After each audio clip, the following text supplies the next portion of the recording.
everybody could gather in, and I just want to encourage everybody over the next break and in the course of the day between sessions to go out and check out all of the table displays we have. We have Second Harvest with us, as well as the USDA Rural Development Program and the QIPRA Coastal Wetlands Planning, Protection, and Restoration Act program. And there's wonderful information and people to talk to about all of those programs. So I'm going to hand things over to our moderator for this session, Andre Arsenault. And again, please check your phones, make sure they're still on silent vibrator off. Thank you so much. All right, thank you.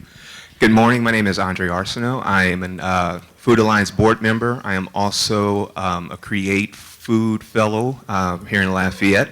But none of that would be possible if it wasn't for the fact that 5 years ago I started a food website here in Lafayette, which kind of opened doors for me, where I was able to really focus on Lafayette food, Lafayette cuisine, and everything we do here in Lafayette. And I really allowed myself to dive into culinary storytelling. So I'm really honored to be able to sit up here with my colleagues in this whole genre of storytelling. We have Denny Culbert. And I'll let them introduce themselves more because I'm not going to read their whole bios. George Graham and Megan Wyatt.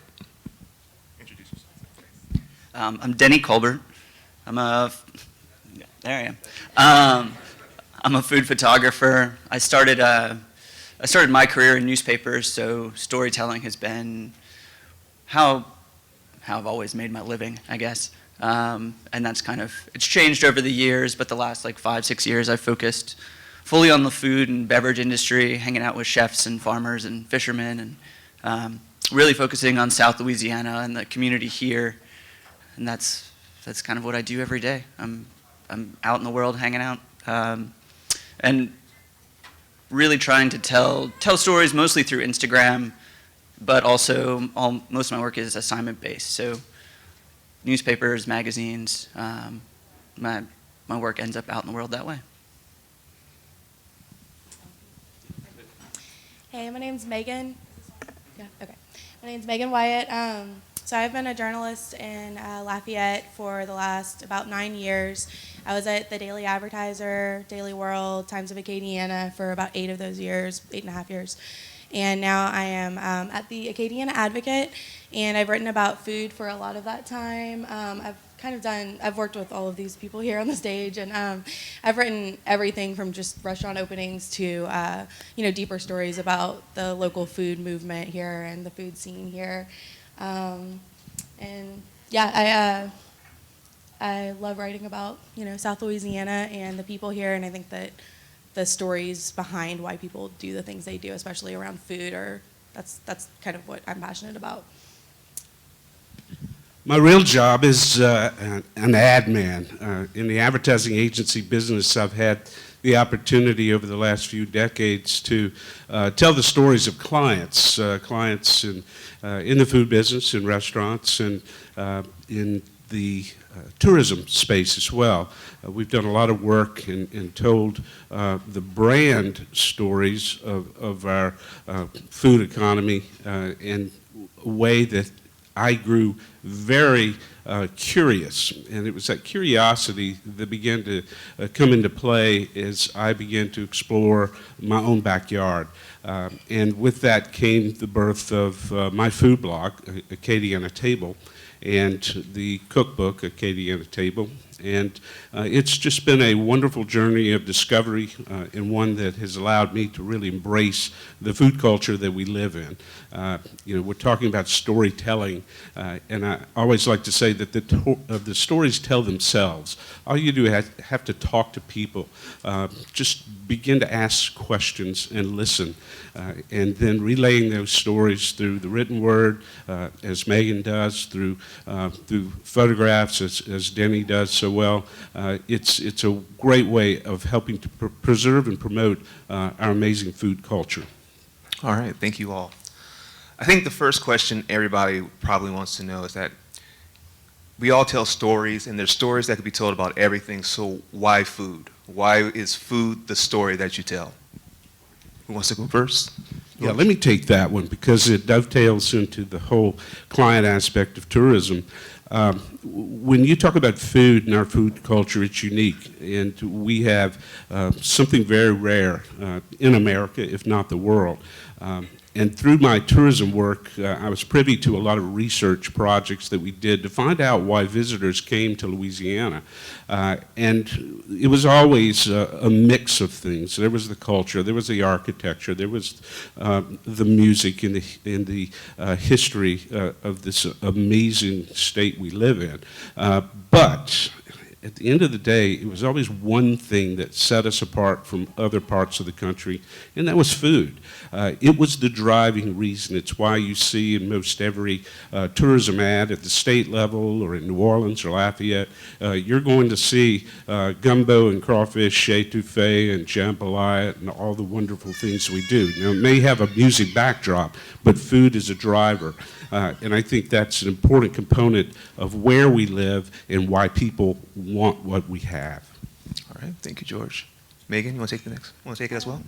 Sure. So about 4 or 5 years ago, when I was still working at the Daily Advertiser, we were kind of looking at the beats that each of us covered, and there was nobody writing about food at the time.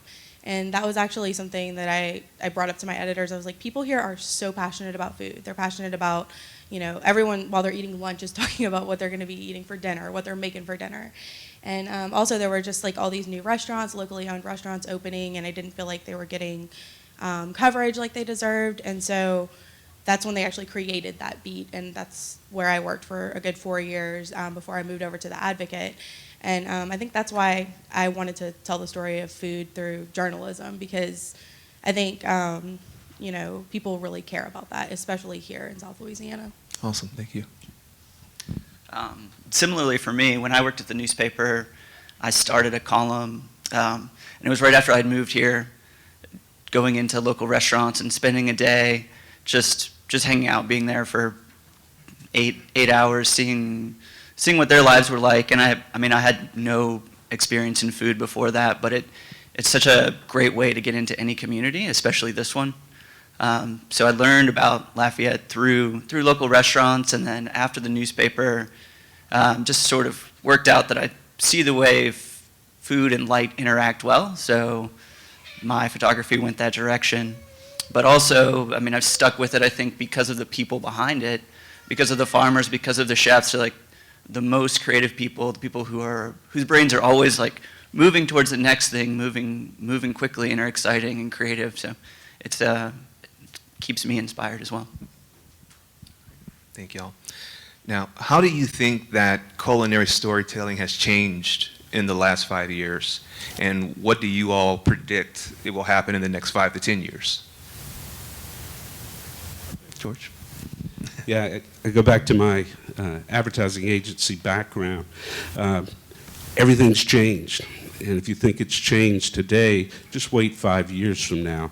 The storytelling opportunities are endless. Blogging, who knew what a blog was 10 years ago? Now, it's access for any information you want. And as it talks about culinary, there's a food blog for just about every culinary category, hundreds of them.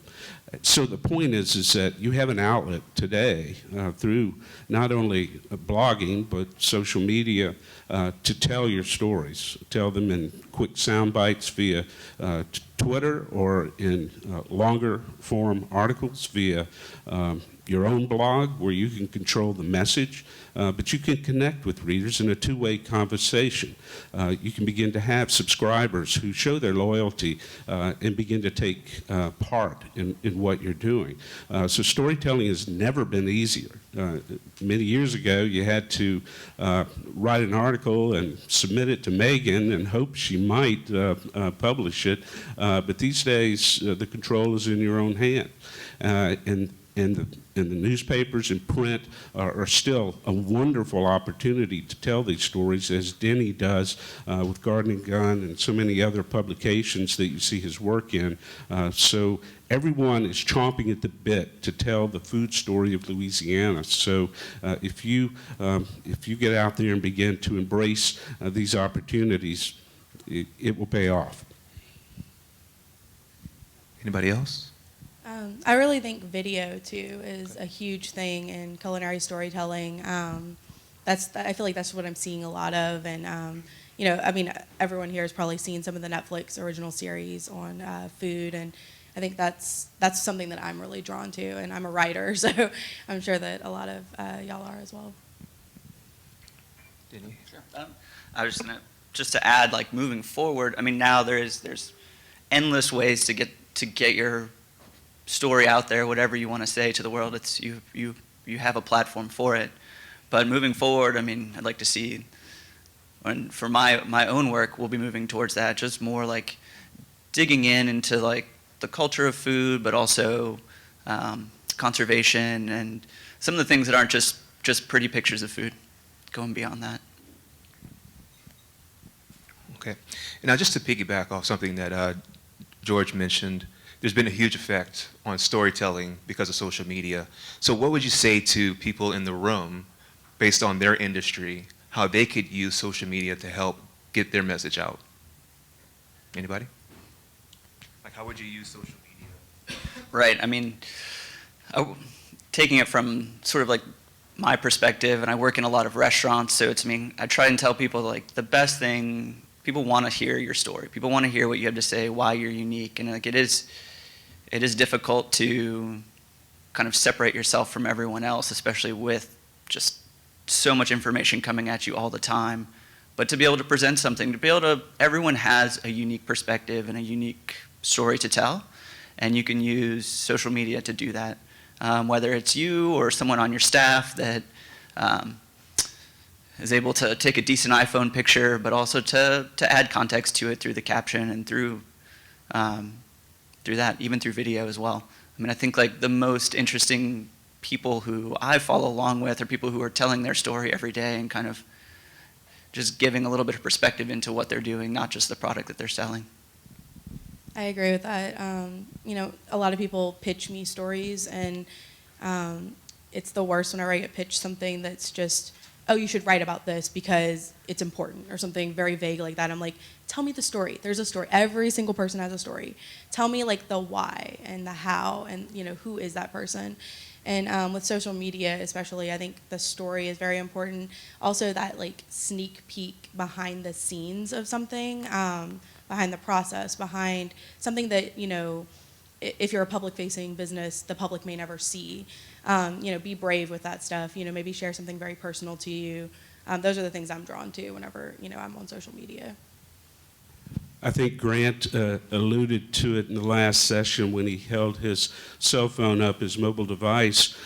You have the power in that one device to shoot wonderful photographs, captivating videos, and to post them instantaneously on multiple platforms. And I think that is the empowerment that I talked about earlier. On social media, the power is in your hand to create your brand and then interpret your brand through great visuals and great words. You have an economy of words with most social media platforms, and the visuals need to have that kind of consistency that you stand for.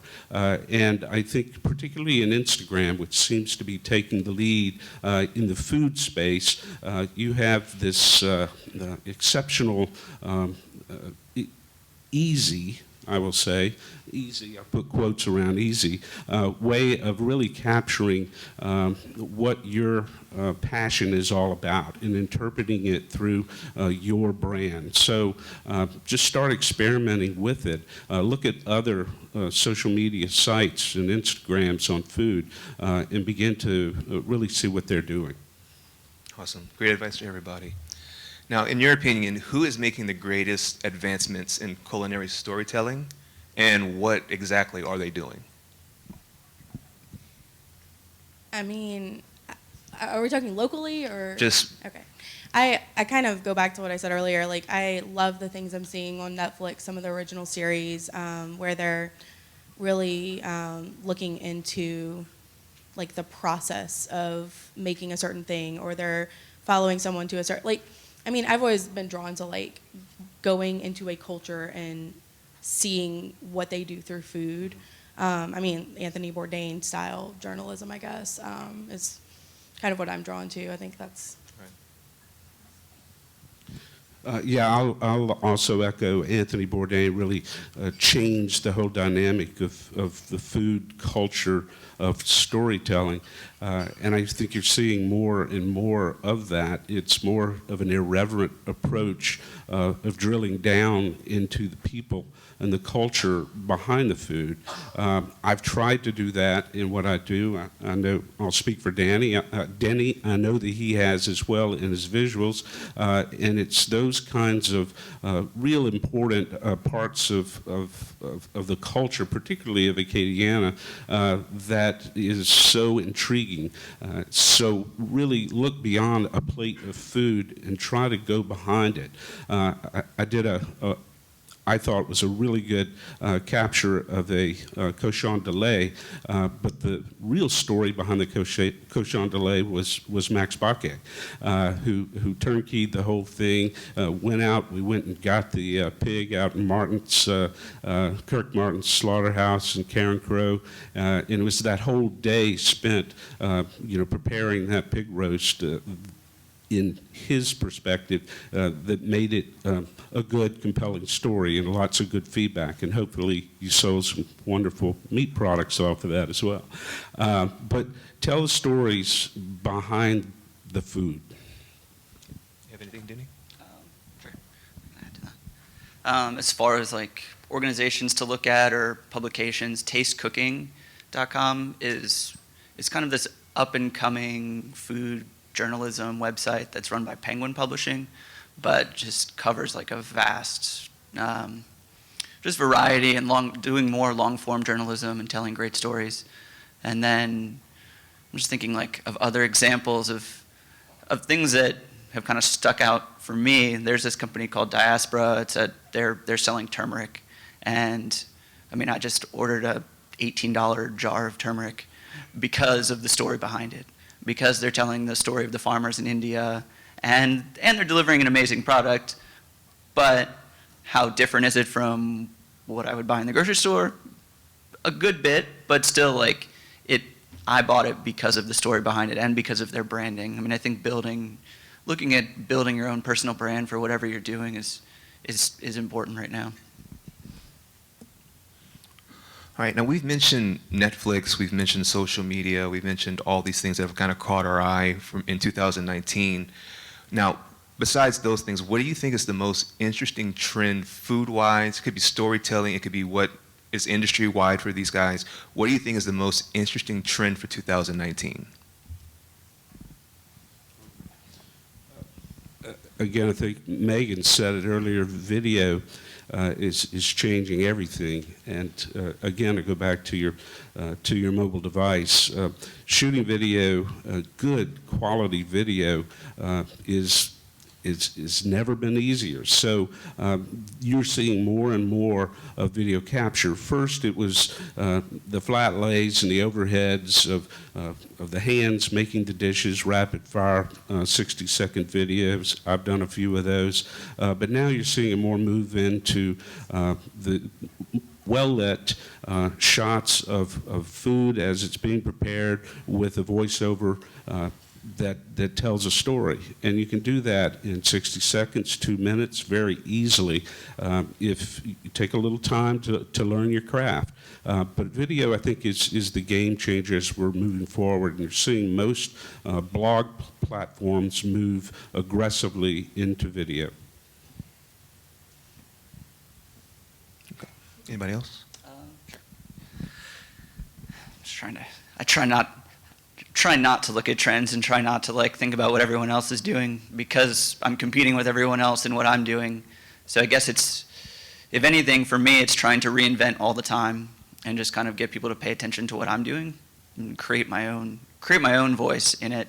As far as where things are going moving forward, I think it is kind of a return to some more long form journalism instead of just quick snaps. I think everyone's kind of overwhelmed at this point with just a constant barrage of scrolling through your feed. But to get back to like some long form journalism and doing some reading and digging into things and really telling deeper stories, hopefully that's where it's going. That's where I'm going.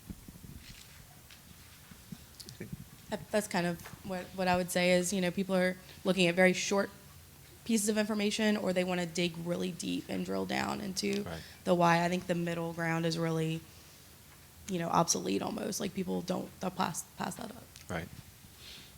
Okay. We all kind of have our hands directly into the food industry here. So what do you think is the number one way, just from our experience dealing with farmers and dealing with chefs, dealing with growers, what is the number one way that they can make a substantial difference in the community?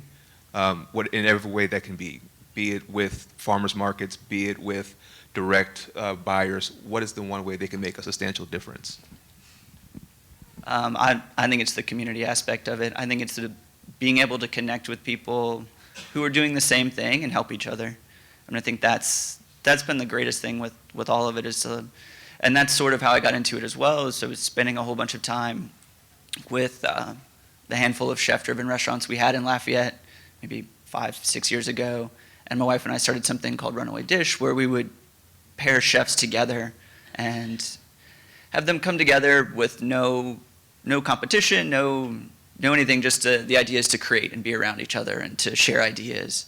And so I think that's absolutely the best part of social media, is to be able to connect with people who are doing the same thing and people who can help you, and if you can reach out and help them as well, and just share ideas. And if one person does better, everyone does better. So I think that's the biggest thing.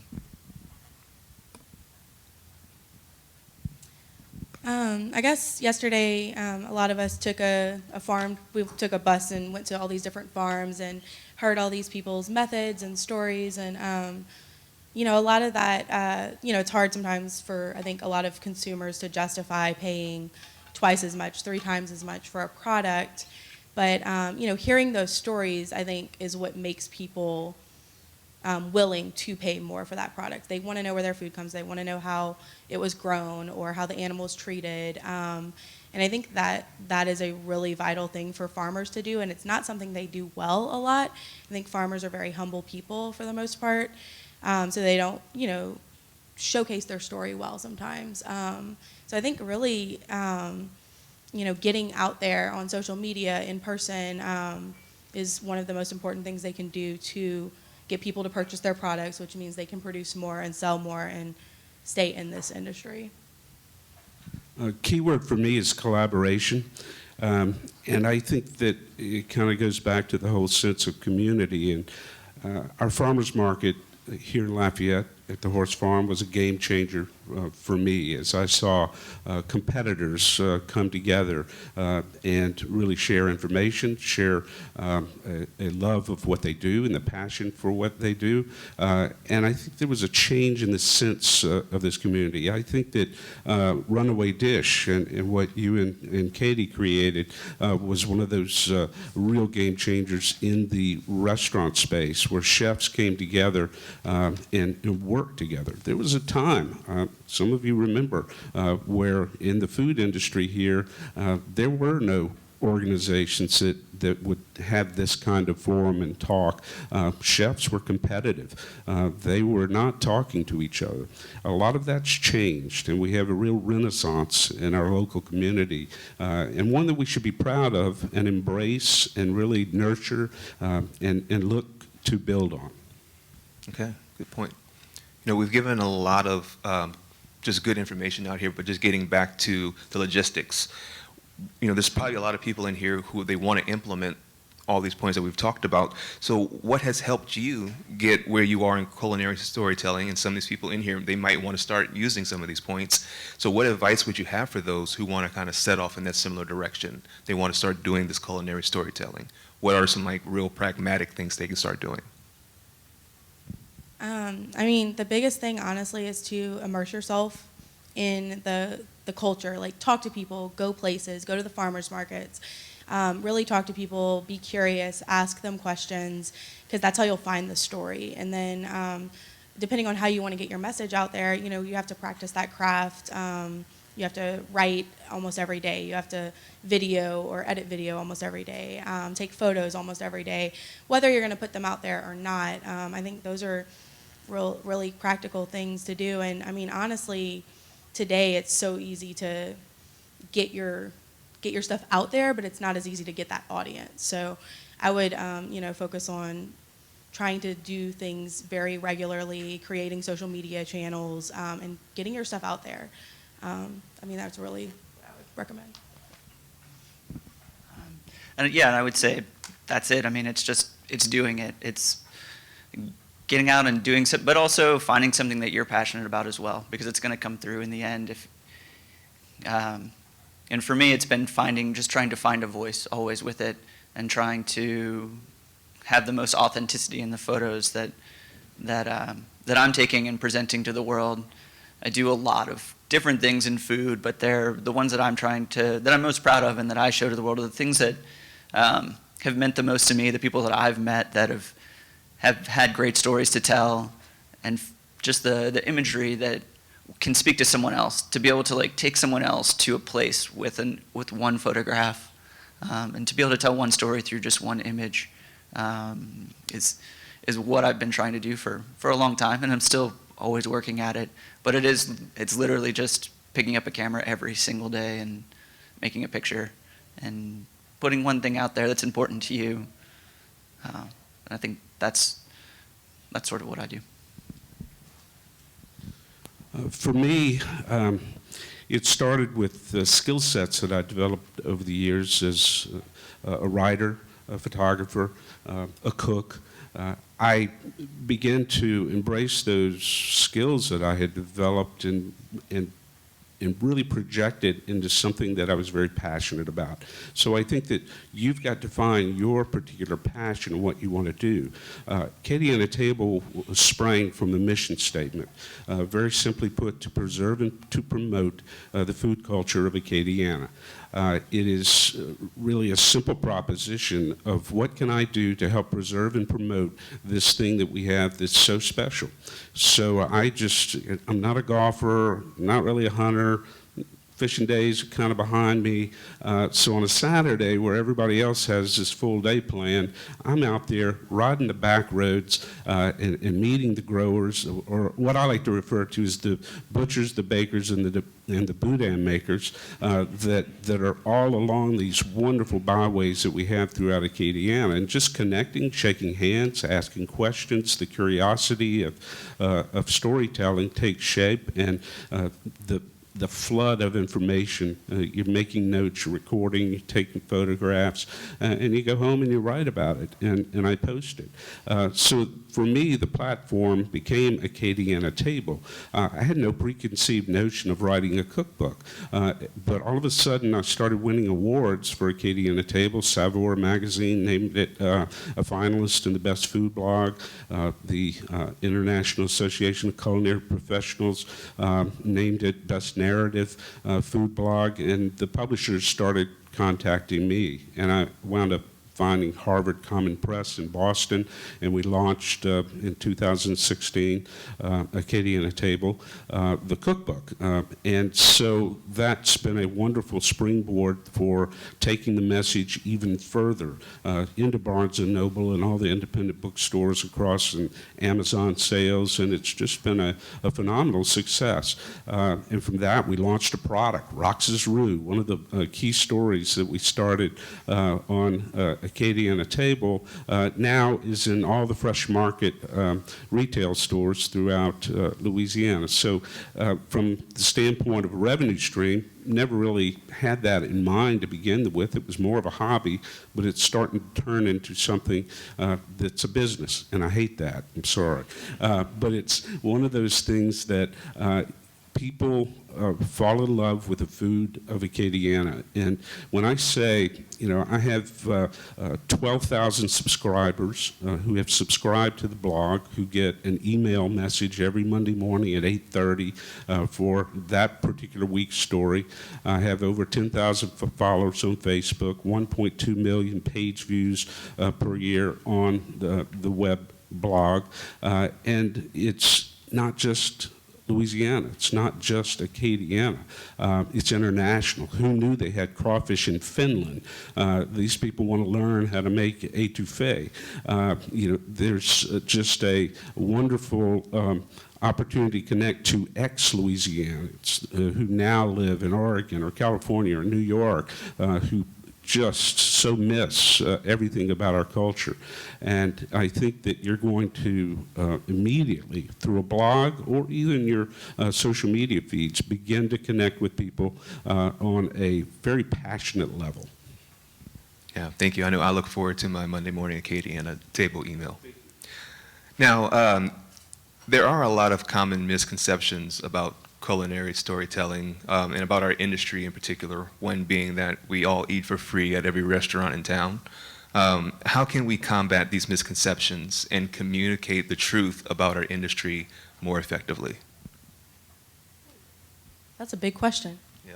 I mean, I can say for one, as a journalist, ethically, I cannot accept any kind of gift for free because then I might be inclined to write favorably about them. Or if I write something negative, they can come back and say, well, we gave you this for free. You were supposed to do something nice for us, and that's not how it works. So that's, I don't know, that's like how I kind of operate whenever somebody offers me something. I have to tell them no. But I don't know how to communicate that more effectively. I know if we do ever get something like brought to us or it is in kind, we have to explicitly say that. As journalists, and I think most journalists follow that code of ethics because we want to be transparent with what we're presenting to the people who trust us to tell the story accurately.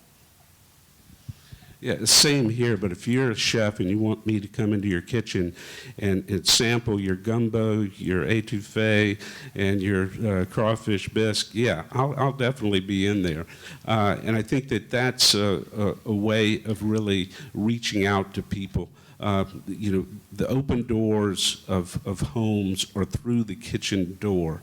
I've found that to be the case, and I'm not just talking about commercial establishments, but I'm talking about this wonderful Creole sweet dough baker in St. Landry Parish who just connected with me and said, I want you to come to my house, I want you to see where I make these sweet doughs. Let's get our hands in the dough, and I want you to taste some of the things I've done. So people love to tell their story. So don't be afraid to venture into their world. That's where the story is. Yeah, and for me, I mean, I occasionally work for a newspaper, but for the most part, I tend to stay well-fed. But a lot of times as well, by the time I'm done pushing the food around on the plate, no one wants to eat it. It's cold and sad and weird looking by the time it's done being photographed. But I don't know. I would never ask for anything or expect anything, but people want to share with you, and especially if you're out telling their story. I mean, for me, there's definitely times I come home with a cooler full of boudin or shrimp or something. But yeah, I don't think there's anything. I don't know if I guess the thing is, like, there are people who are trying to take advantage of that, who will walk into a restaurant and tell them that they have 30,000 Instagram followers and expect something. Like, don't expect something unless you're really going to be able to give them back what you're trying to get. All right. Do any of you remember a specific experience of where you wish that culinary storytelling had done something differently, just as an industry in general? Doesn't have to be specifically here in Acadiana, or maybe something you had done that you wish you would have done differently. If so, what would have changed? Might be a tough question for you, because I know we're all on the up and up here. Maybe a story that you wrote wrong, or a message that you didn't convey properly about a chef or a restaurant.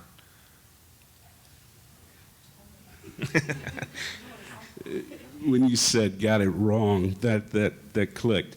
Current story this week on Acadiana Table, I took a real risk. I don't know if any of you read the story, but it's the top 12 legendary restaurants of Lafayette. And I really wanted to combine it with Eat Lafayette and talk about those restaurants that are homegrown, that have been a part of this community for decades, and that have really established roots and have a passionate, loyal following. Well, when you make a list of anything, believe me, you will come to regret it very quickly. So the rants and raves have begun. Now, I headed it off when I wrote the article. I said, okay, this is my list. Certainly you're going to have your list, and that's what I'm trying to do, is to get you to talk about those places that you absolutely feel are legendary. So it provoked a lot of controversy, and it's only posted yesterday, so you can read some of the comments, but I've gotten a whole lot more through email and social media as well. So take a look at katieandtable.com, see the lead story, and tell me where I got it wrong, because certainly there's a lot of favorites that you have that are not on my top 12. And I know this is true certainly for myself, and I know Megan as well. It's like if it's going into print, it's important to get it right, because once it's out there, then for me, there are publications that I've worked with in the past that I'm not going to be working with anymore, just because I don't feel like they take the care to get the story right. Once I hand over imagery to them, I had a story recently that came out that had all these wonderful photographs and no captions to it. Just didn't. None of it really kind of made any sense, and it didn't do anything great for the restaurants by having the picture of this person who worked there with no context. It was just, they just put it out in the world to put it out there. So for me, it's like, it's always getting it right and taking care of the people whose restaurants and lives that I'm going into. Like, I want to do my best, the best I can possibly do for them. But so the times, yeah, the things that have gone wrong are just when I feel like I wasn't able to do the best work for the person who let me into their life and let me spend 10 hours with them. And so that's it. It's just frustrating to not be able to give someone like the absolute best coverage. I guess kind of piggybacking off of what George said, I don't like the trend, and I think it's kind of moving away from this, but that kind of listicle, or like, 5 spots you've never heard of in Louisiana that serve the best, blah, blah, blah. Like, that kind of clickbaity type stuff, the best stuff or the hidden stuff. I think people are seeing through that now, especially. I know I've done things like this when I was working at another newspaper that focused on page views a lot, because you're just trying to reach somebody and get them to read your content. But I think that's something I really don't feel comfortable with, and I think it's cheap. Okay. Now on to something positive. I know, George, you said, you were surprised when Acadiana Table Cookbook came out, and you have Roxas Rue in various markets for distribution. But for everybody on the panel, what is your most surprising success in your whole career as a culinary storyteller?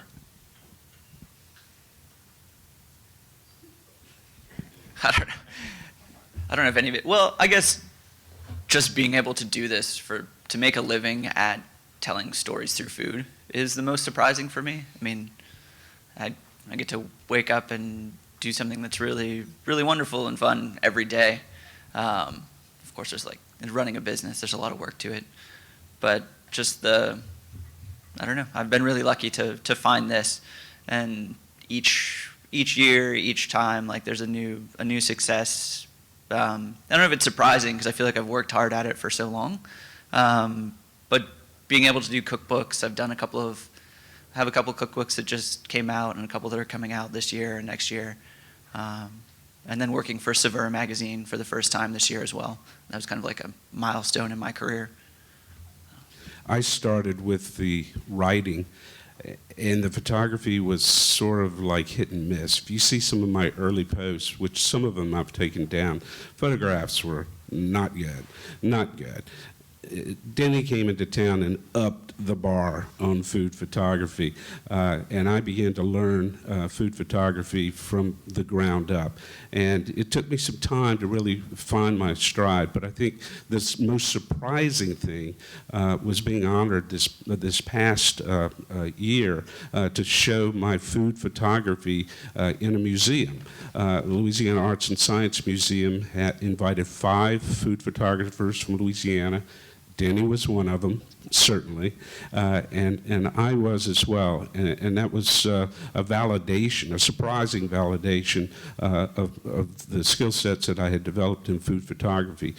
So you start out in one direction, and it begins to arc in different ways, and you find skills that you never thought you had. And I think that's the real interesting part of the creative world, be it art or music or anything else, is that you begin to really develop skill sets that you never dreamed of. And so be passionate about what you do, and it'll take you on a journey that you will find your inner artistic skills that are lying in wait.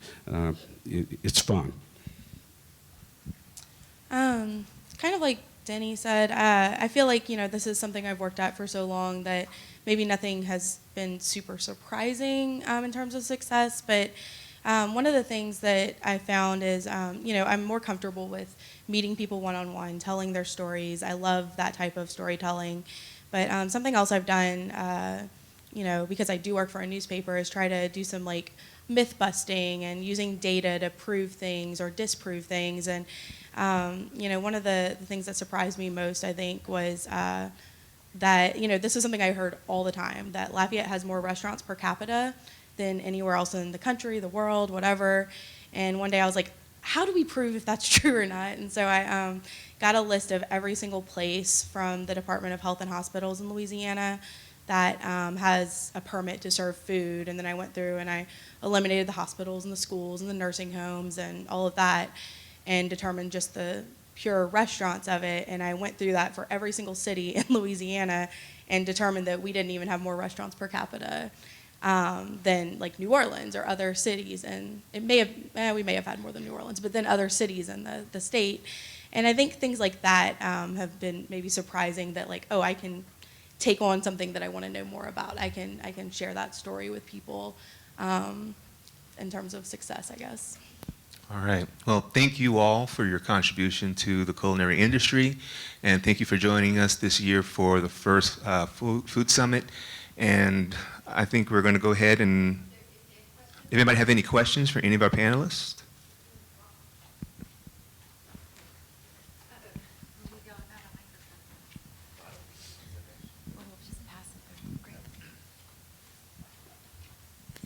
Thanks. Hello. So one thing it's more of a statement. The storytelling of where their food comes from, coupled with the culinary, picture of somebody's Instagram feed of hey, I cooked this. How do you see that tying into entertainment? For example, we want to tell somebody, buy this local food, take pictures of it, it's delicious, it's a story behind it. You're only going to have enough time to do this if you don't go see the next Marvel movie and maybe get that $20 per ticket at the movie theater, and then take that money and go buy food with it, and that's your entertainment, right? So the cooking at home in your kitchen becomes the entertainment. Do you see things trending that way? Do you see that as a angle to grow the local food scene? I think so, entertainment-wise, but also I think we're at a point where people are more concerned and interested with what they're eating and with how much food media there is. People are cooking more. There are just hundreds and hundreds of recipe websites. So I think people are using food as a form of entertainment, and they're more concerned with what they're putting in their bodies, more so than I think in a very long time. I'm a restaurant guy too, and not only through my ad agency and representing restaurants, but I was one of the founders of Hub City Diner. I've always thought of the theory of restaurant as theater. I think that there is a real vibe in a very exciting restaurant environment that is entertainment. And it's built around food. It's built around coming together with food and drink. Certainly, the home environment throughout Acadiana and our culture is very indicative of the sense of community with food through our crawfish balls and our boucheries and cochon delays and all of the things that we do that celebrate food, the festivals that we go to as entertainment. Food is the cornerstone of pretty much every major festival we have in Acadiana, Louisiana. And so I think you marry food to entertainment, food to music. Just go to Randall's or any number of different dance hall, nightclub, food venues, and you can connect the dots between food and entertainment.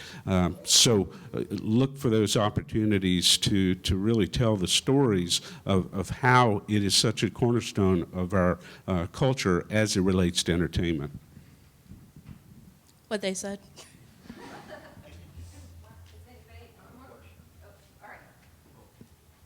One more question. I'm sorry. Well, Donna, that was your hand in the back too? Okay. All right. We'll do you and then. Okay. I'm a producer, and I found it encouraging that you're traveling the back roads of Louisiana looking for producers. How do I tell a story about a cow? I want to have the world's best steak. How do I get that out there? You know, I'm like a restaurateur. Every cut of beef is like the last meal I cooked. If it's not the best, then you get bad reviews. It's two-way communication. I think you've got to get your message out about what you do. I go back to the game changer that I talked about in our farmers market, and not just the farmers market at the horse farm, but there are dozens of farmers markets around Acadiana that are connecting your story with buyers. And I think that is a real key component of getting out there and collaborating in a community spirit of what you do. I think that you've got to embrace some of the things we've talked about in writing and in photography and in blogging or just in social media and begin to build a platform for your message. Everything is about brand. Everything is about creating a connection through building that brand platform of information that's going to make a difference in your business. I mean, I see opportunities in, I mean, even asking your customers to post on their social media afterwards, after they've cooked your amazing steak. Hopefully they did a good job. But then also, I mean, I think it's reaching out to people like George or myself, and I'd be happy to come tell a story about a cow.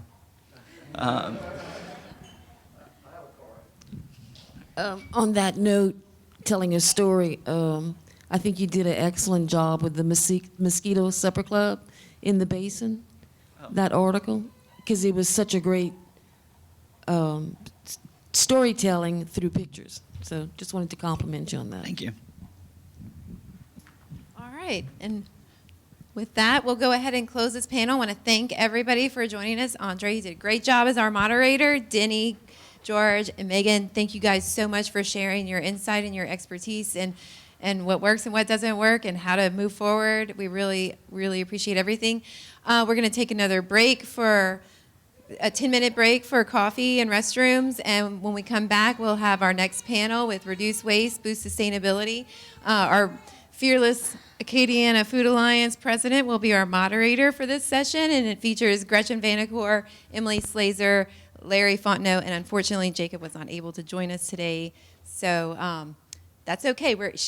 Alicia knows a lot about what they do at the Dig Easy Compost in New Orleans, so we'll be all set. Thank you guys again. Thank y'all.